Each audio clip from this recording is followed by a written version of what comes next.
श्रीवर्धन तालुक्यात नारळी पौर्णिमा रक्षाबंधन सण पारंपरिक रूढी परंपरेनुसार मोठ्या उत्साहात साजरा।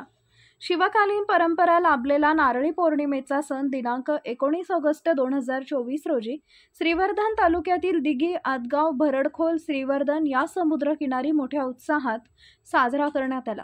यावेळी कोळी बांधवांनी मनोभावे पूजा करून सागराला विधिवत श्रीफळ अर्पण केला। तसेच कोळी समाजातील महिलांनी सागराची पूजा करून खोल समुद्रात मासेमारीसाठी जाणाऱ्या धण्याचे तसेच भावांचे रक्षण कर, तसेच त्यांच्या मेहनतीला यश देऊन बोटीला म्हावरा मिळू दे असे गाराणे घालण्यात आले। श्रीवर्धन तालुक्यातील परंपरेनुसार चालत आलेली नारळी पौर्णिमा म्हणजे अजित मापुसकर यांच्या घराण्यातील वडिलोपार्जित चालत आलेली परंपरा आहे। यावेळी शासकीय अधिकाऱ्यांना तसेच प्रतिष्ठित व्यक्तींना आमंत्रित करून श्रीफळाची पूजा तहसीलदार यांच्या हस्ते करण्यात येते। आरती व श्रीफळास वंदन करून वाद्यांच्या गजरात समुद्राकडे नेण्यात येते। यावेळी मानाच्या भंडारी, कोळी, मापारी व शासकीय नारळाची पूजा करण्यात येते, सागराला अर्पण करण्यात येतात व काही वर्षापूर्वी धावत जाऊन नारळ फेकण्याची परंपरा होती, परंतु मध्यंतरी उद्भवलेल्या वादामुळे ही परंपरा बंद करण्यात आली व शासनाकडून सागराला नारळ अर्पण करण्याची परंपरा चालू करण्यात आली। सर्व रूढी परंपरेनुसार चालत असलेल्या नारळी पौर्णिमा सणासाठी नागरिक मोठ्या संख्येने उपस्थित होते। तसेच अनेक ठिकाणी नारळ फोडण्याच्या स्पर्धाही घेण्यात आल्या। बहीण भावासाठी आवडीचा सण म्हणजे राखी पौर्णिमा मोठ्या उत्साहात साजरा करण्यात आला। यावेळी आपली लाडकी बहीण घरी येणार म्हणून अनेकांनी कामास सुट्टीही घेतली होती। अमित घोडमोडे, श्रीवर्धन।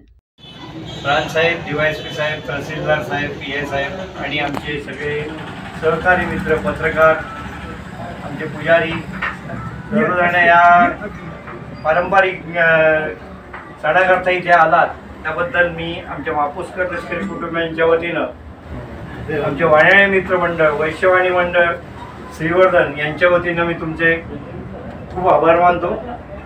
हा सण फार पारंपरिक म्हणजे पेशवेकालीन हा सण आहे। म्हणजे आता आपण साहेब नवीन आहात, परंतु दसरा, नारळी पौर्णिमा आणि धुलीवंदन असे तीन आपले हे गावाचे सण आहेत, ते असे पारंपरिक पद्धतीने आपण साजरे करतो। आपण धुलीवंदनाला होता नवीन, तसंच आता त्यानंतर येणारा पहिला सण म्हणजे हा आपला नारळी पौर्णिमा।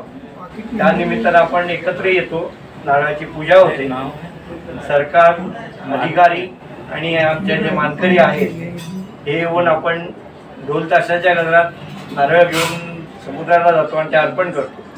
पूर्वी आपण ही नारळ दावत जाऊन अर्पण करायचे, पण कालांतराने ही आपण थोडी प्रथा बदल आणून ते आपण प्रत्यक्ष जाऊन समुद्राला अर्पण करतो आणि त्यानंतर आपले मच्छीमार बंधू आपल्या मासेमारीला सुरुवात करतात। ही पूर्वीची परंपरा आता आपण तशीच आपण ही चालू ठेवलेली आहे, नवीन पिढी पण चालू ठेवणार आहे, बरोबर ना रे?